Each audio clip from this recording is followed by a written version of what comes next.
विकासात्मक एकात्मतेच्या माध्यमातून जो कमी कालावधीमध्ये प्रसार प्रचार झालेला आहे तो आजच्या म्हणजे आतापर्यंतच्या आयुष्यामध्ये पहिली बार बघायला मिळते।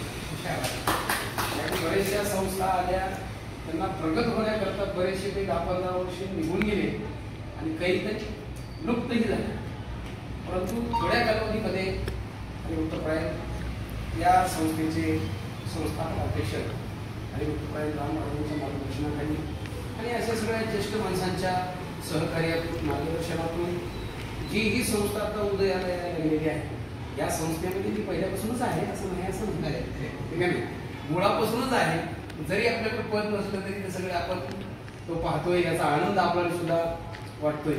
पण बऱ्याच दिवसापासून आता सगळ्यांची इच्छा होती की आपण याच्यामध्ये थोडंसं वाहून घ्यावं, परंतु काही कालावधीमध्ये 2-3 पदं आपण ते केलं। राष्ट्रीय वारकरी परिषदेचे जिल्हाध्यक्षपद, पुन्हा ते भारतीय जनता पार्टीने एक आध्यात्मिक आघाडीचे जिल्हाध्यक्षपद माझ्यावर टाकलं होतं आणि पुन्हा हे व्रत कलावंत जिल्हा मानधन समितीवरही 2 वर्ष काम केलं। त्याच्यामुळे थोडासा भारही होता।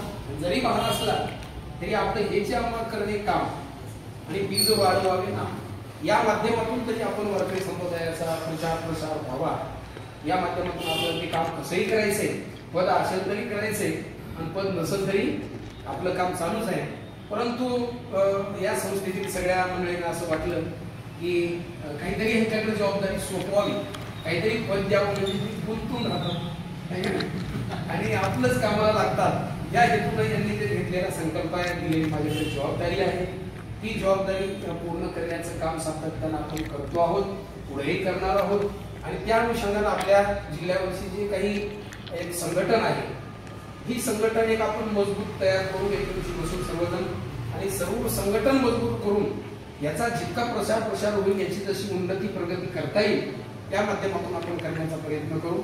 ही सेवाभावी संस्थेनं सर्व मंडळींनी माझ्यावर जबाबदारी सोपवलेली आहे, त्याबद्दल सर्व सेवाभावी संस्थेचा मी ऋणी आहे।